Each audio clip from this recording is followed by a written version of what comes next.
Un aspecto fundamental de la educación adventista es la mirada integral del alumno, de toda la comunidad, del ser humano en general.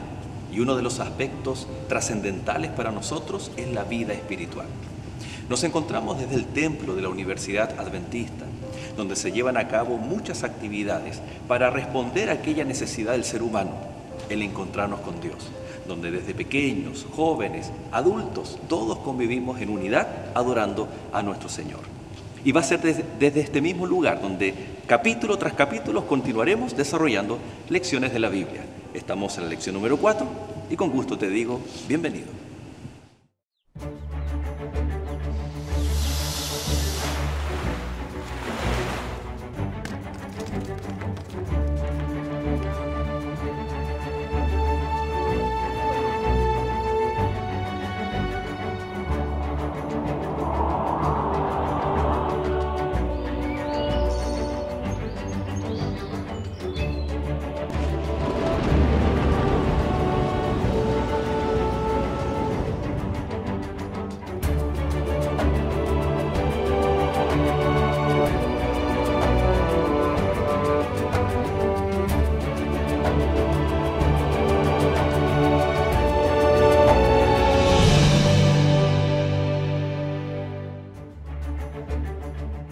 Esta semana, del horno ardiente al palacio. He aquí nuestro Dios a quien servimos puede librarnos del horno de fuego ardiendo, y de tu mano, oh Rey, nos librará. Y si no, sepas, oh Rey, que no serviremos a tus dioses, ni tampoco adoraremos la estatua que has levantado. Daniel capítulo 3, versículos 17 y 18.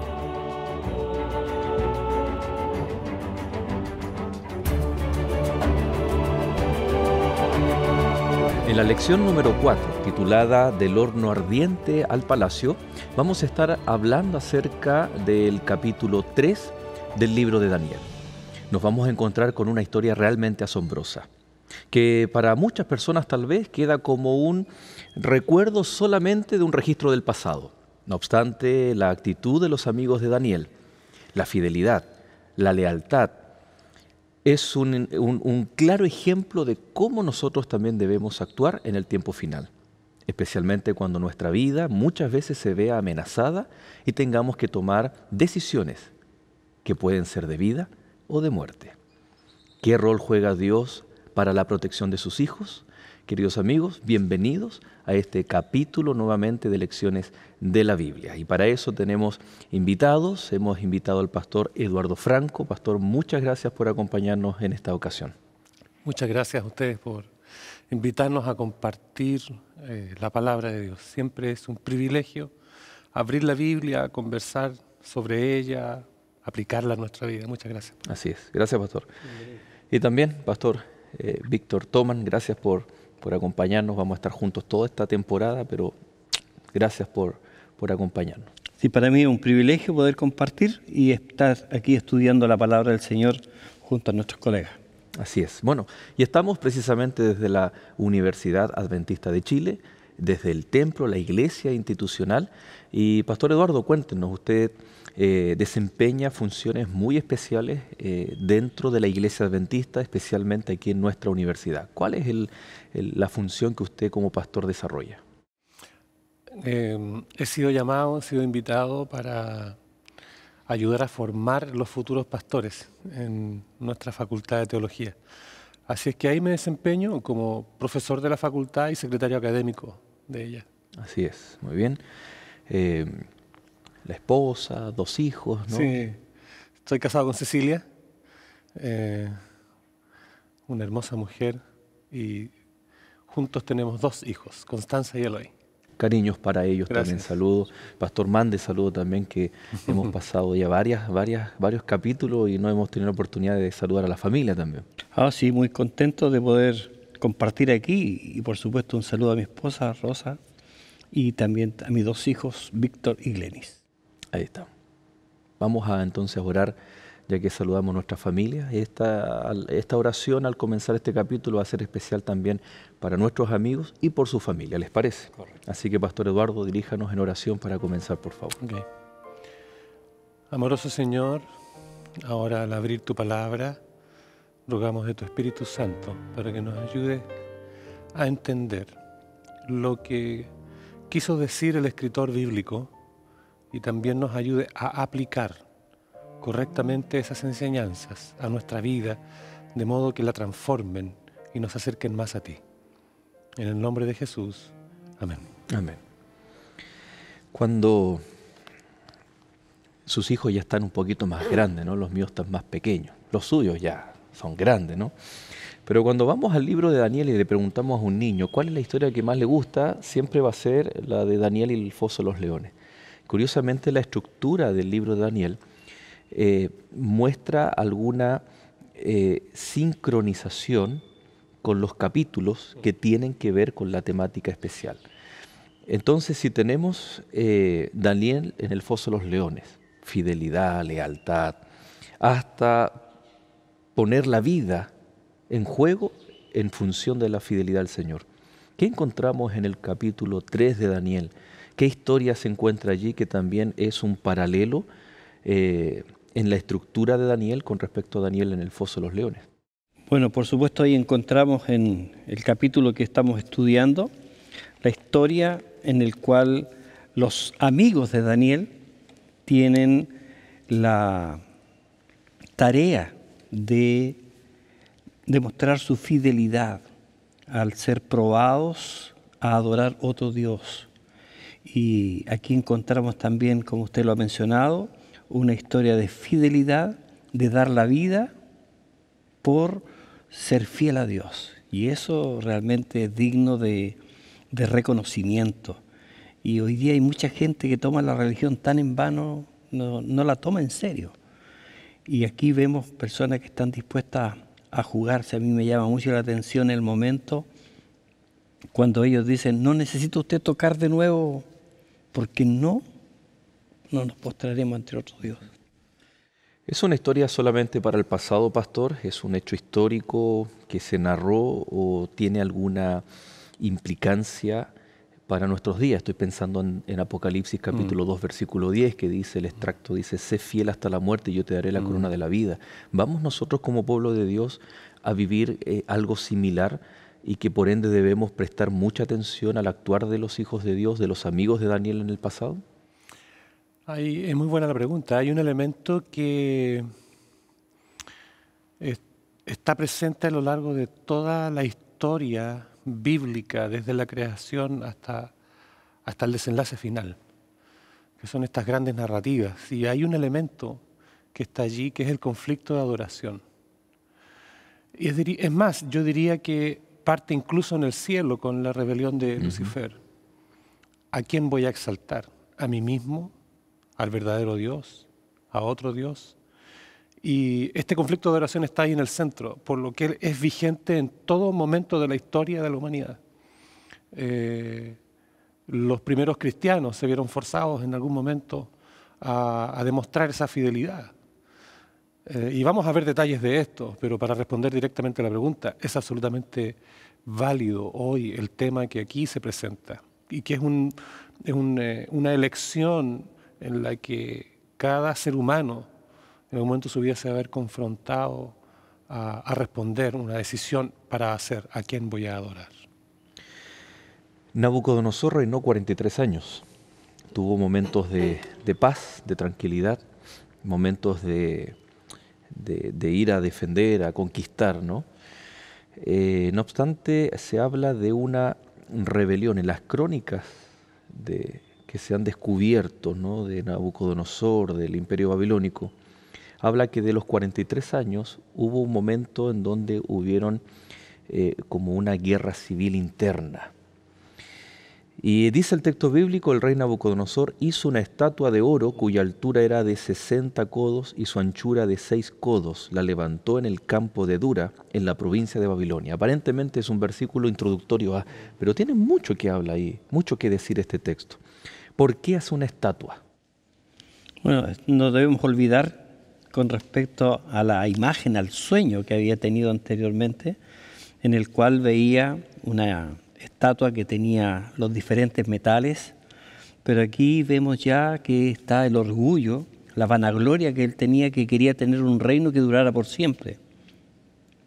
Por lo tanto, mandó a hacer una estatua entera de oro, de cabeza hasta los pies, con el propósito de que su reinado durara por siempre.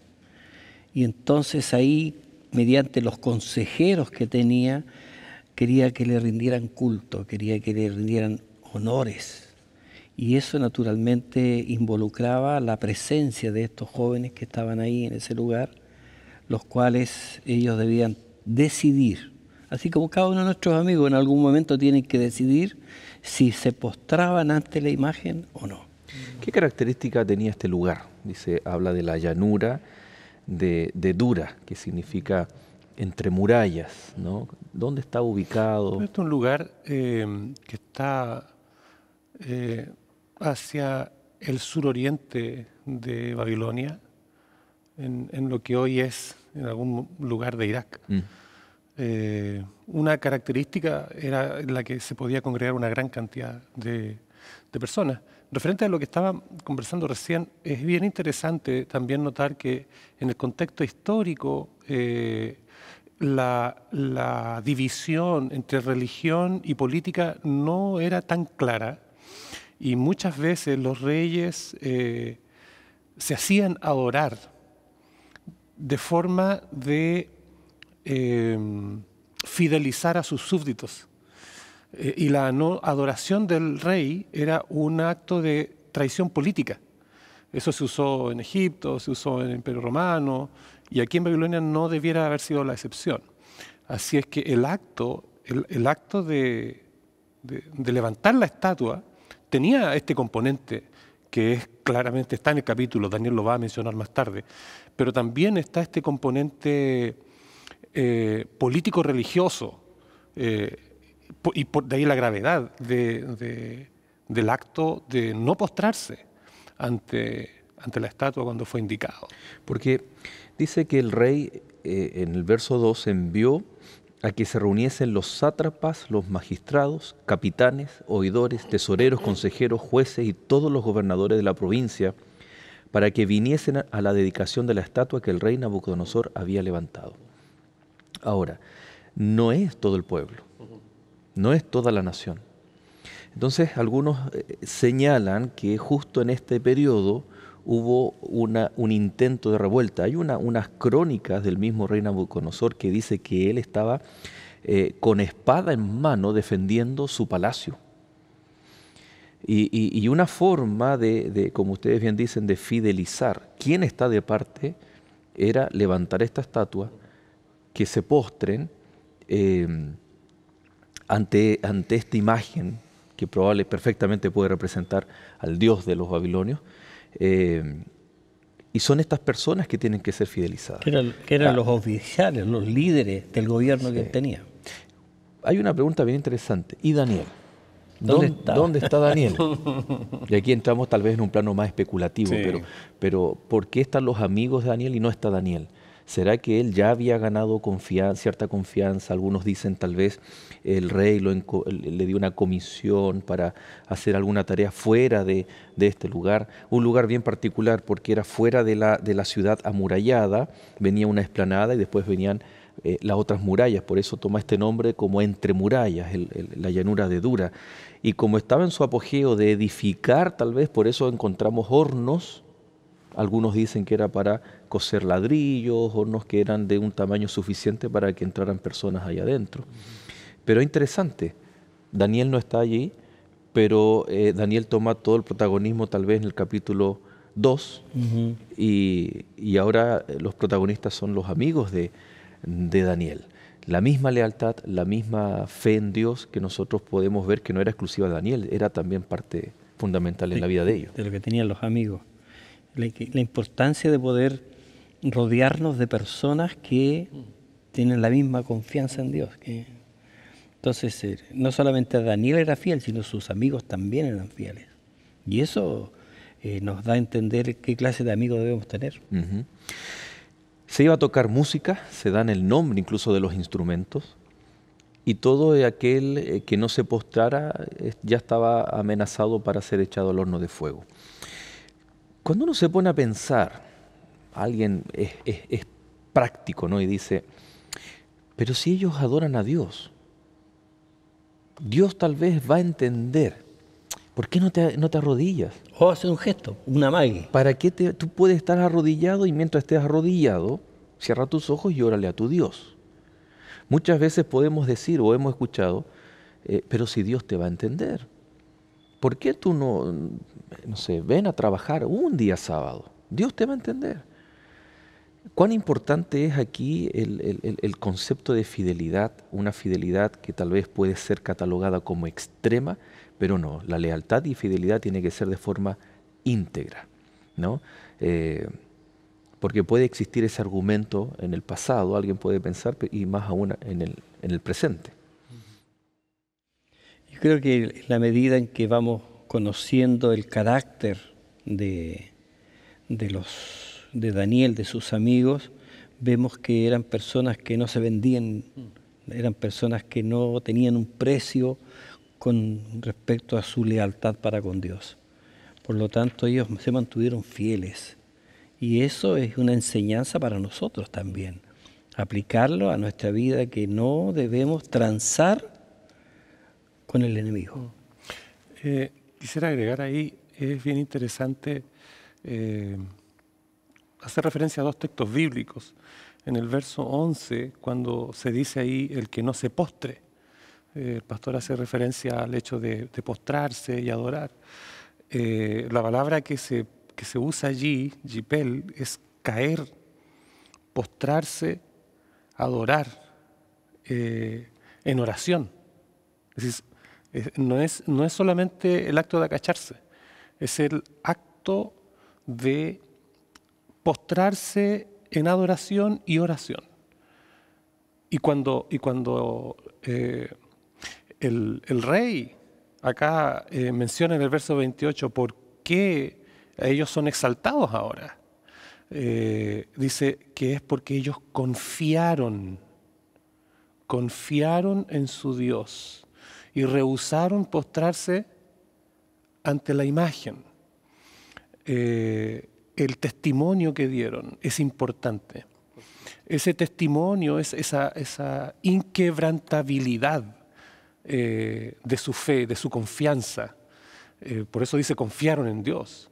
Es la que es demandada en esta adoración, porque la adoración no es un acto solamente privado, es un acto también público, es una declaración de fe, es un atestiguar en quien he creído. Jesús dijo, me seréis testigos, y eso es válido para todos nosotros. Es decir, que la adoración a Dios no es solo un acto intrapsíquico, no es algo intraemocional, es un acto que tiene que ver con lo que yo proyecto a los demás también, como atestiguo de Dios.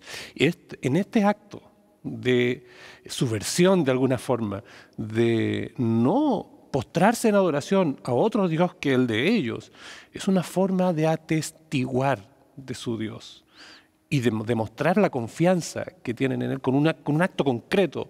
No, esa confianza que ellos tienen, esa fe que ellos tienen, no es solo un asentimiento intelectual a un cuerpo de doctrinas, es una confianza real en un Dios que puede intervenir. Ellos lo dicen al final, puede intervenir, pero si no, siguen confiando en Él igual. Exacto. Ahora, tenemos estos dos conceptos que usted menciona, pastor, que es el conocimiento, la confianza en Dios y las circunstancias.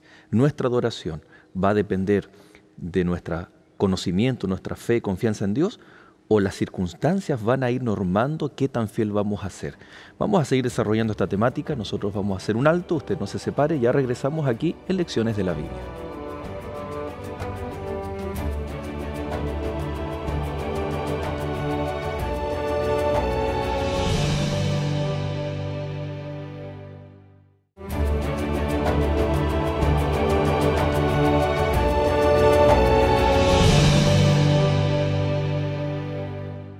Y ya estamos de regreso, queridos amigos, recordando que usted puede entrar en contacto con Lecciones de la Biblia. Tenemos nuestro correo electrónico esperanza@nuevotiempo.org y por supuesto a través de ese correo donde quiera que usted esté. No solamente en los países donde se transmite Nuevo Tiempo a través de los canales, sino también a través de la plataforma digital. Y tenemos acá yo se lo voy a mostrar aquí a los pastores, ¿no es cierto? Tenemos el lindo material de Daniel, que especialmente vamos a enfatizar en cada capítulo, que nuestros amigos lo pueden adquirir completamente gratis. Y hay muchas formas de desarrollarlo, desde solito en casa, de forma autodidacta con la Biblia, permitiendo que un voluntario de Nuevo Tiempo pueda ir como un profesor también de la escuela bíblica. Algunas iglesias anfitrionas tienen también sus clases bíblicas, los espacios Nuevo Tiempo. Maravilloso, no hay excusas para... ¿Y cómo puede encontrar una iglesia? A través de la página www.encuentraunaiglesia.org. Correcto. Así que ahí usted puede descubrir cuál es la iglesia más cercana. Y todos los sábados, en la mañana, muy temprano, donde quiera que sea, todas las iglesias adventistas estamos con la Biblia abierta, con el material de apoyo de Daniel, estudiando los mismos temáticas que estamos estudiando aquí en Lecciones de la Biblia. En otras palabras, lecciones de la Biblia en vivo y en directo con nuestros amigos, ¿ya? En grupos de estudio ahí, y estamos ansiosos de que usted pueda asistir a una iglesia adventista, y le van a estar esperando, y cuando usted reciba el saludo de la primera persona, usted diga, me invitó Nuevo Tiempo, el pastor Víctor, el pastor Eduardo, el pastor Joel, me han invitado a la iglesia adventista y vengo de parte de Nuevo Tiempo. Correcto. Ahí, pueden usar nuestro nombre, no hay problema. Y hay más de algún regalito va a recibir, ¿no es cierto? Siempre hay algo lindo, materiales que nuestra iglesia tiene para nuestros amigos. Quedamos entonces que hay una gran diferencia cuando las circunstancias que me rodean van normando mi fidelidad, o es mi relación con Dios o mi percepción que tengo de Dios. Muchas veces alguien puede decir, sí, yo soy fiel, de la boca para afuera, o con la sensación de decir, depende de. Aquí vemos una fe incondicional, una lealtad incondicional. Y usted, pastor, decía ahí cuán importante es que nuestra respuesta de adoración venga de el conocimiento que tenemos de Dios y no que dependa de las circunstancias que nos están afligiendo o que cuando estamos en momentos de bonanza. Y el rey llama a estos amigos de Daniel y se produce un diálogo bien interesante allí. Es como que le dan la oportunidad. Ustedes no escucharon bien. Vamos a repetir todo esto para darles la oportunidad para que usted... Da la impresión que los valoraba mucho a ellos, ¿no? No se podían dar el lujo de perder a 3 grandes líderes, hombres ahí que se están preparando en la corte del rey. Sí, porque ahí estaba la crème de la crème. Estaban todos mejor. Los mejores, los gobernadores, los principales, los ministros, estaban todos ahí en ese lugar. Y no iban a perder a 3 sabios. ¿Y qué ocurre cuando a ellos se les da esta nueva oportunidad entre ser benévolos, pero el rey también estaba furioso, enojado, porque estaban siendo desafiada su propia autoridad?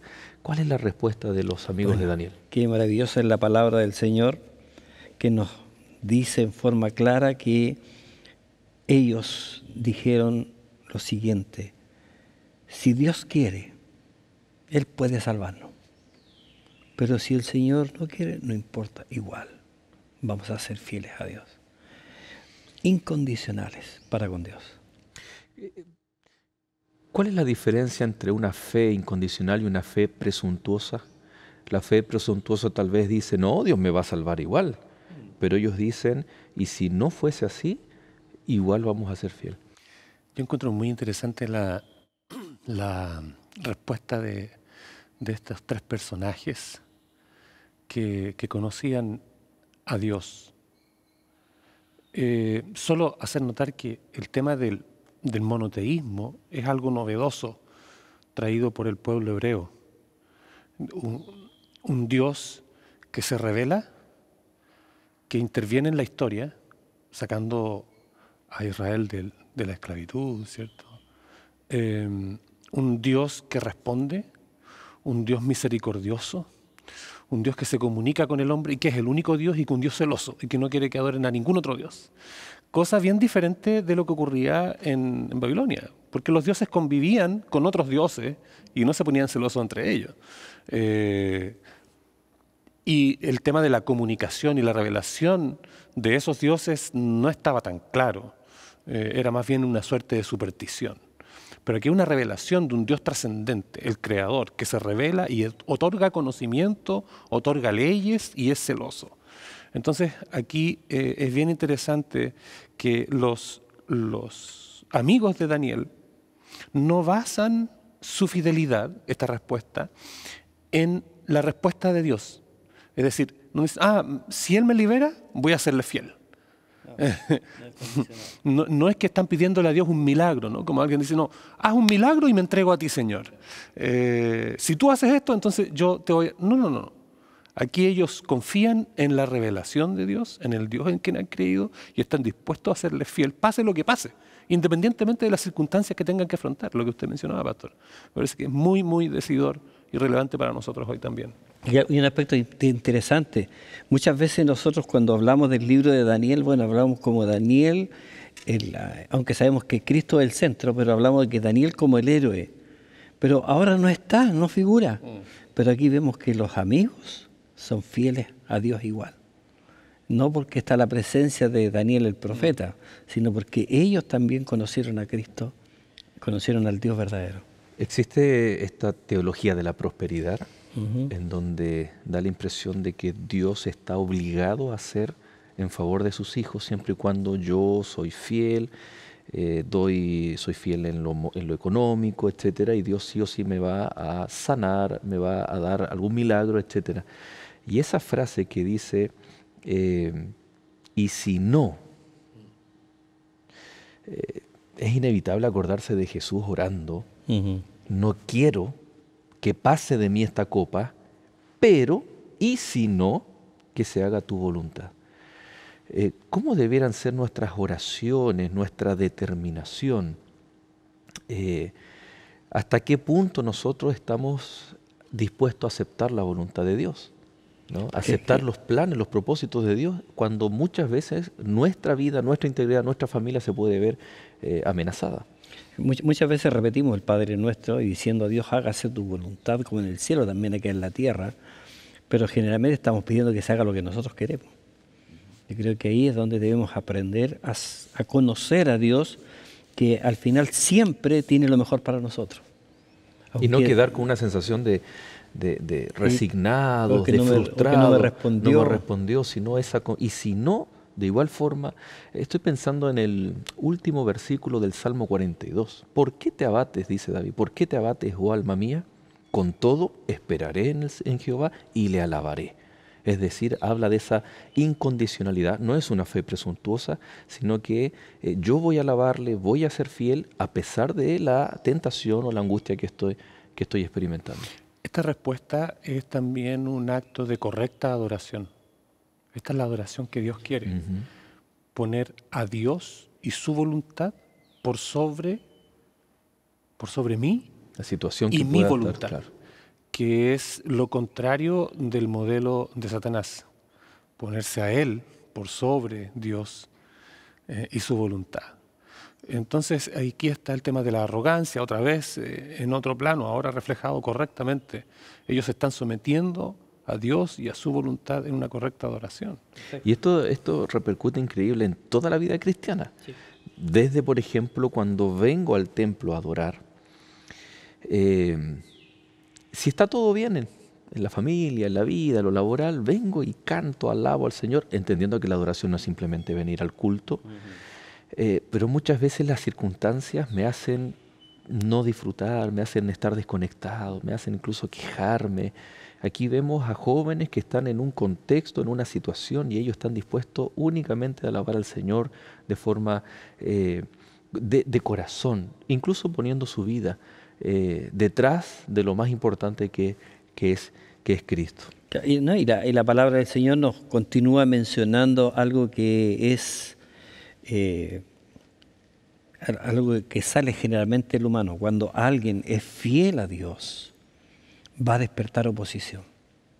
Cuando alguien es consecuente con lo que ha creído, de seguro hay personas que no van a reaccionar dándole a Dios lo que corresponde. Y aquí está esta reacción, mire, verso 19. Entonces Nabucodonosor se llenó de ira y se demudó el aspecto de su rostro contra Sadrac, Mesac y Abednego, y ordenó que el horno se calentase 7 veces más de lo acostumbrado.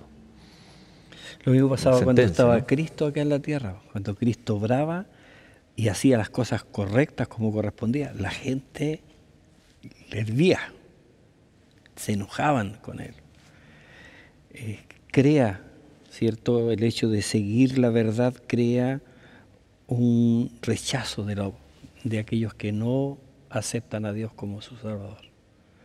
Y aquí tenemos el ejemplo de este rey orgulloso, manda a calentar el horno 7 veces más, ordena que los amarren, traen a los más fuertes y los tiran dentro del horno. Tanta fuerza, tanto calor tenía que aquellos que fueron a tirarlo, dice que murieron por el calor. Y aquellos que cayeron dentro, dice la palabra del Señor, que lo único que se quemó fue las sogas que estaban atados y empezaron a caminar dentro del horno. Qué increíble. En el libro Apocalipsis dice que el sol va a calentar 7 veces más, ¿no? Lo más probable es que ellos no hayan tenido un termómetro y hayan dicho, ok, llegamos a la temperatura multiplicada por 7. ¿Qué representa este número de que se calienta 7 veces más? ¿Es aplicable cuando dice Apocalipsis que el sol también va a calentar 7 veces más en una de las últimas plagas? Es lo más probable que aquí en este texto, por lo menos en Daniel, el número 7 haya implicado una metáfora, calentar el horno 7 veces más. Es difícil, como usted dice, pastor, medir aquello, ¿no? En ese instante, cuantificarlo. Pero queda el registro de que aquellos hombres que iban, los soldados mueren. Claro. Da lo mismo la temperatura en estricto rigor. Estaba leyendo un autor bien interesante que dice que, como usted bien decía, era actualmente Irak, ¿no? En donde en algunos lugares no es tan profundo, donde hay petróleo, y en aquellos años tal vez el petróleo se encontraba a la mano y la forma que tenía no era simplemente de calentar con leña estos hornos, sino que cuando se calentaban en demasía era literalmente con combustibles que estaban a disposición en esas zonas geográficas. Se llenó de ira el rey. Veíamos en el capítulo 1, pastor, ahí cuando estábamos en la introducción, de que en el fondo aquí vamos a ver antagonistas del pueblo de Dios, antagonistas de los hijos de Dios, Daniel y sus amigos, pero detrás de esto está Satanás. Y es inevitable cuando leemos ahí, entonces Nabucodonosor se llenó de ira, irnos ahí al capítulo 12 de Apocalipsis cuando dice que el dragón se llena de ira. Aquí nos muestra esta similitud en la gramática, la lingüística del texto, nos hace no perder de vista que no es simplemente un rey que está enojado y ofendido porque 3 jóvenes no se quieren arrodillar. Vemos aquí los propósitos tanto de Satanás como también el propósito de Cristo para sus hijos. Yo vuelvo otra vez con respecto a eso, al tema de la adoración. Es lo más probable, no lo podemos asegurar, pero lo más probable que esta ira enfurecida cuando ellos no se quieren no quieren adorar la imagen, que él lo tomó como algo personal, no era solo un asunto de Estado.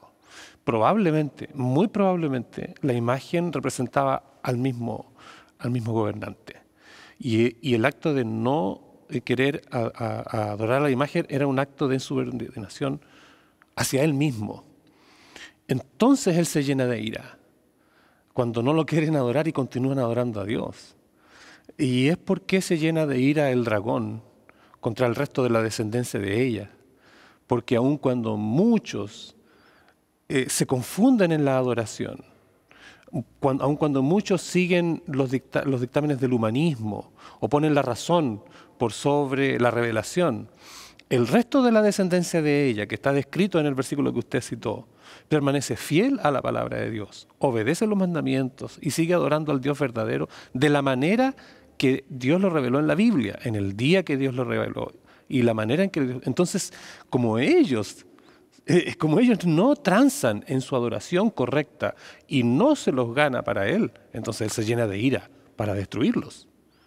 Al último bastión de los que siguen adorando a Dios como Dios lo reveló. Yo veo aquí el tema de la adoración otra vez central. ¿Por qué en Daniel son rescatados del fuego 3 jóvenes y en la historia de la iglesia aquellos que fueron fieles fueron quemados y tuvieron que morir y fue derramada sangre? Hay una interesante pregunta y tal vez semejante otra pregunta puede ser, ¿quién fue el que mandó ahí el fuego a encender esos hornos? Nabucodonosor. ¿Quién mandó a calentar los 7 veces más? Nabucodonosor. Y al final, ¿por qué el fuego solo quemó las sogas? ¿Quién estaba al final al control de ese fuego? Un fuego selectivo. Entonces, aquí nosotros vemos por qué en algunos casos fueron librados y en otros casos no. Incluso la Biblia dice que la sangre llegó a ser como semilla o escritos que nosotros encontramos en que la sangre era como se dispersaba. Y cuando se sacrificaba o moría un mártir, había más fidelidad. Bueno, vamos a hacer un alto nuevamente. Vamos viendo cómo el Señor protege a sus hijos, cómo también recompensa la fidelidad. Y ya en el tercer bloque, usted no se separe, nosotros vamos a extraer esas aplicaciones prácticas para nuestros problemas, nuestros desafíos y especialmente cuando tengamos que ser fieles a Dios en todo momento. Ya regresamos.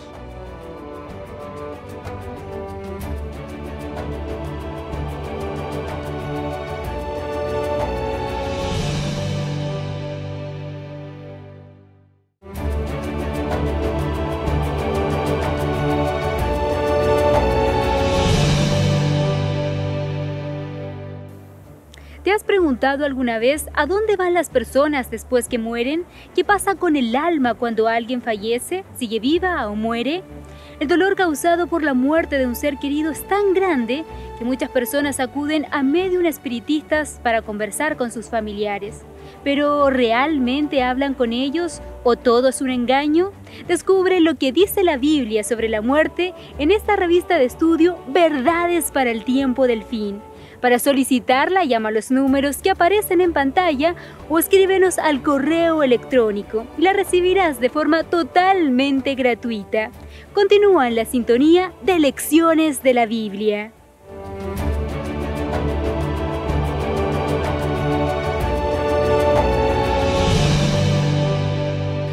Ya estamos de regreso, queridos amigos, aquí en Lecciones de la Biblia, ya en nuestro tercer y último bloque. Usted acaba de ver los lindos materiales que Escuela Bíblica ha preparado para cada uno de ustedes. Por lo tanto, estamos anhelando que usted nos pueda llamar, que usted pueda ponerse en contacto y aprovechar esta oportunidad de que Nuevo Tiempo le brinda con estos hermosos materiales. Llegamos a lo más central. Yo me imagino al rey refregándose los ojos, porque tal vez muchas veces el efecto, ¿no? Cuando uno va en la carretera y hace calor, se producen esos espejismos, ¿no? Producto del calor. Tal vez el horno produjo un espejismo y él pregunta, ¿no echamos adentro a 3? ¿Por qué ahora hay 4? Y caminan y se pasean. La palabra del Señor es maravillosa al revelarnos que el mismo rey da una característica especial. Y él dice, el cuarto es semejante al Hijo de los Dioses. O sea, él vio que el cuarto que había era diferente. Era alguien que no era común del pueblo, sino que era alguien que marcaba una diferencia. ¿Qué representa, pastor, esa declaración, Hijo de los Dioses? El Hijo de los Dioses en el Nuevo Testamento es el Hijo de Dios, que quita el pecado del mundo. Él se llama a sí mismo el Hijo del Hombre, ¿no? Y menciona a Dios como su Padre. Y estamos hablando de Jesús. Nosotros creemos que es Jesús en su forma preencarnada. Esta es una declaración de acuerdo a la cosmovisión que tenía el rey, de acuerdo a las religiones, ¿no? Y después en el capítulo 7, como usted señala, Cristo aparece como el Hijo del Hombre. En ningún caso estos títulos, Hijo de los Dioses, Hijo de Dios, Hijo de Hombre, está queriendo decir que Jesús está en alguna categoría inferior que el Padre. No. Es una declaración más funcional de que Dios se encarna y puede estar presente con sus hijos. Perdón, ¿sí o no? Sí, es interesante ver no solo el hecho de que el Señor los protege, los libra y finalmente son exaltados. Yo creo que la propia presencia de Cristo con ellos, Está con ellos, ¿no? el estar allí, Vive lo mismo que ellos. exacto, es fantástico. Está lleno de contenido y de mensaje y de esperanza para nosotros. Nosotros leemos que Pablo dice ahí en 1 Corintios 1, 4, que Dios es el Dios de toda consolación, el cual nos consuela en todas nuestras tribulaciones, para que también podamos nosotros consolar a los que están en cualquier tribulación. Ya en español esta palabra es bien interesante, porque consolar, junto a, al lado de. Mi hijito me dice, papá, acuéstate conmigo. No quiere decir que yo traiga un colchón y me ponga al lado de la cama. No, ¿qué quiere? Que esté ahí metido en la cama con él. Solar, estar en el suelo. Cuando una persona está en el suelo, cuando estás con problemas, cuando estás con tribulaciones, Dios está allí contigo. Él nos consuela. Y aquí está Jesús consolando, estando con ellos en medio de la tribulación, independientemente del resultado. Porque en algunos casos las tribulaciones traen malos resultados. Muerte, enfermedades, pérdidas. En otros casos hay liberación. Pero sea cual sea el resultado, la certeza que podemos tener es que en nuestras tribulaciones, en nuestras aflicciones, Jesús está allí con nosotros. Correcto. ¿Dónde estuvo Jesús cuando Marta y María lloraban por Lázaro, su hermano? Claro, es cierto, tardó en llegar, pero cuando estuvo allí en la tumba, ¿qué hizo Jesús? ¿Las retó? ¿Les dijo, no, indiferencia? No. Jesús estuvo con ellas, llorando con ellas, ¿no? Como usted decía, pasó lo mismo que ellos, llorando con ellos, sufriendo con ellos, estando con ellos. Esa es la certeza nuestra. En nuestras tribulaciones el Señor está con nosotros. Es interesante que el libro de Daniel nos muestra, en el caso del foso de los leones, Daniel, un ángel actuando. Acá vemos a Cristo tomando forma y estando con los amigos de Daniel. No quiero adelantarme, me veo tentado, pero el capítulo 10 resume todo, ¿no? Una oración, un ayuno respondido. Gabriel viene, le dice, eres muy amado. Después viene Cristo, lo toca, lo anima, renueva su fuerza. Podemos decir que el libro de Daniel muestra a todo el cielo interesado por los hijos. Y la declaración de Nabucodonosor, cuando él ve, dice, los llama por su nombre, Sadrach, Mesach y Abednego, siervos del Dios Altísimo. La pregunta es, ¿qué condición, ocupando esa frase, ¿no? Siervos del Dios Altísimo, qué condición o bajo qué contexto el cielo se interesa, viene, desciende esa inmanencia para con los hijos de Dios? Yo creo que ahí se resalta la fidelidad, se resalta el hecho de que el Señor está con sus hijos y premia a aquellos que son fieles.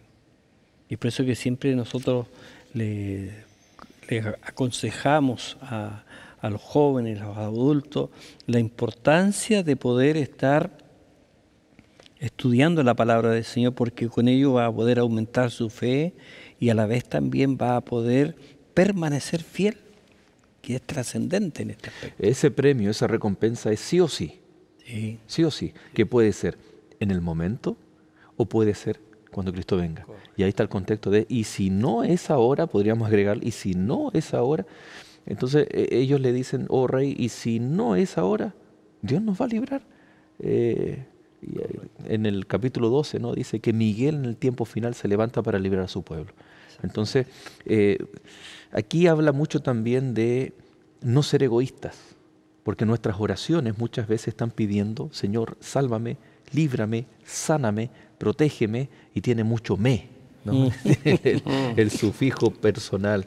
Pero y si el Señor no lo hace ahora, no significa que nos abandona, nos descuida, sino que esa recompensa, la fidelidad, viene.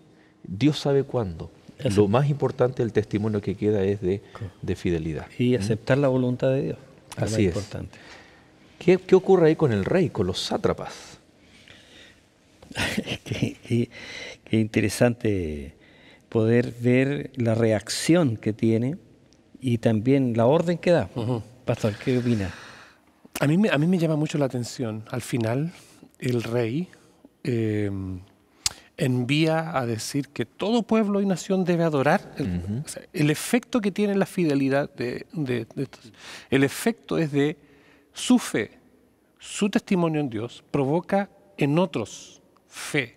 Porque lo interesante es que los amigos no se paran y comienzan a predicar de Dios. Exacto. Es lo que los otros ven en ellos. Exacto. Testimonio. Y al final, ahí en el versículo 29, al final de ese versículo dice, por cuanto no hay Dios que pueda librar como este. O sea, Dios queda exaltado por sobre los otros dioses gracias al testimonio de ellos. Y a eso estamos llamados los cristianos. A ser tan leales a Dios, tan leales a nuestros principios, que el Dios al quien servimos sea exaltado gracias al testimonio que nosotros damos. Si nuestra lealtad a Dios es mediocre, si el alumno en la universidad, cuando enfrenta una situación compleja, rebaja la norma, no se está rebajando solo él, está rebajando al Dios que sirve. Si el trabajador que está enfrentando allí dice, oh no, pero si no importa, un poquito acá, un día, una vez, no se está degradando solo a sí mismo, se está degradando al Dios al que sirve. Desvirtuando la persona de Dios. Entonces, qué importante es este testimonio que dieron ellos y que nos sirve a nosotros también de ejemplo. A eso estamos llamados, a ser leal aunque se desplomen los cielos. Y ese mismo testimonio permitió que inclusive fueran con una orden de Nabucodonosor que aquel que no respetase ese Dios iba a sufrir graves consecuencias. Y el último texto dice, el verso 30, entonces el rey engrandeció a Sadrach, Mesach y Abednego en la provincia de Babilonia. Yo quería hacer un pequeño alcance respecto de este texto y la palabra engrandeció. La palabra que se traduce acá como engrandeció quiere decir también prosperó, los hizo exitosos. Él provocó su éxito, su prosperidad, los engrandeció, los hizo más grandes, les dio más prosperidad. En la Biblia, incontables veces, bueno, yo creo que son contables, pero yo una vez empecé a seguir la cuenta y la verdad es que después ya no la seguí porque fueron muchas las veces que vi esta fórmula. Obediencia a Dios más trabajo duro es igual a prosperidad y éxito. Está en muchos lugares. Y acá vemos una vez más cómo ellos, siendo excelentes en su trabajo y siendo obedientes a Dios, ahora tienen como resultado otra vez la prosperidad, la misma palabra. ¿Ah? Dios, sabemos que al final es Dios el que provocó esto, ¿no? El rey fue solamente un medio, un instrumento. Cómo la palabra de Dios se cumple en sus hijos. Obediencia a Dios más excelencia en el trabajo es igual a prosperidad, lo que va a traer aún más testimonio acerca del Dios a quien servimos. ¿Se puede hacer un paralelo perfectamente con Apocalipsis capítulo 13? ¿Encontramos elementos en Apocalipsis que tienen que ver con la historia de los amigos de Daniel? Nosotros vemos que el Señor, y lo ha manifestado varias veces aquí el pastor, en el hecho de que hay un concepto de adoración que es clave. Y ahí va junto con lo que es la fidelidad. Por lo tanto, creemos que a través de la Biblia se va resaltando este aspecto importante de a quién yo sirvo, a quién voy a adorar. Y aquí encontramos a estos jóvenes fieles, los cuales, mediante ese testimonio, permiten que muchos más también puedan conocer a Cristo. En Apocalipsis 13 es bien interesante porque ahí está la bestia que sube de la tierra, que tiene 2 cuernos semejantes, ¿cierto? Ejerce autoridad en la primera de la bestia. Hay una obligación. Hay una obligación. Engaña al mundo entero. Se le permite infundir aliento en la imagen de la bestia para que la imagen hablase y hiciese matar a todo aquel que no la adorase, dice el versículo 15 del capítulo 13 de Apocalipsis que estamos citando. Y hacía que todos, grandes, pequeños, ricos y pobres, y otro paralelo, ¿no? Libres y esclavos, se les pusiese una marca en la mano derecha, en la frente, y que ninguno pudiese comprar ni vender sino aquel que tuviese la marca del nombre de la bestia y el número de hombre. Es decir, exaltando el hombre por sobre Dios, la adoración de aquel que se pone en el lugar de Dios, la falsa adoración. Entonces, hacia el final, esta Babilonia, ¿no? Y esta imagen que es levantada acá son un símbolo de la falsa adoración escatológica en el tiempo del fin, cuando los hijos de Dios serán forzados o impelidos a adorar falsamente a Satanás, pero aquellos que permanezcan fieles no recibirán la marca de la bestia, sino el sello del Dios vivo. Los paralelos están, tal vez necesitaríamos más tiempo para desarrollarlos, pero lo que es evidente es cómo, tanto allá como al final del tiempo, el tema de la adoración al Dios verdadero y la fidelidad, cueste lo que cueste, al Dios verdadero, es un tema central. Está presente en toda la Biblia. Queridos amigos, sin duda alguna que hemos hablado acerca de cuán importante es tener una concepción correcta de quién es Dios para nosotros. Ese Dios maravilloso, trascendente, pero que también está preocupado de cada uno de sus hijos. Tú eres un hijo, una hija de Dios, y que Él está interesado, pero que nuestra respuesta tiene que ser esa adoración tan parecida o igual a los amigos de Daniel. Hoy estamos viviendo un tiempo especial, en donde necesitamos saber cómo y a quién vamos a adorar.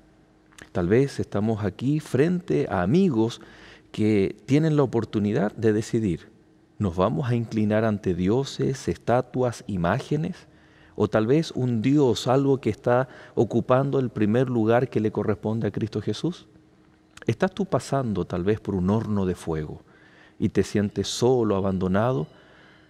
Imagina que así como Cristo estuvo con los amigos de Daniel en el horno, de la misma forma está contigo, tal vez junto a esa cama en el hospital, mirando a un ser querido, o tú mismo tal vez estás pasando por una enfermedad terrible, o en medio de la soledad. Dios está con nosotros, Él está contigo.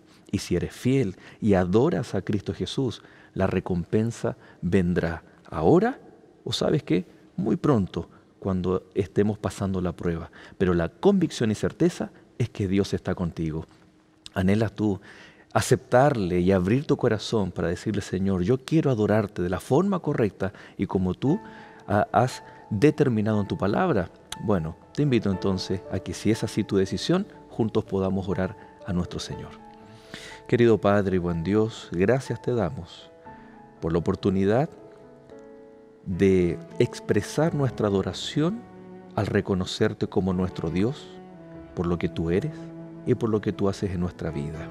Gracias porque nos acompañas en medio de nuestros dolores, en medio de nuestras aflicciones, pero ayúdanos, Señor, a ser fieles, leales, agradecidos a ti por todo, Señor, lo que tú haces por nuestra vida.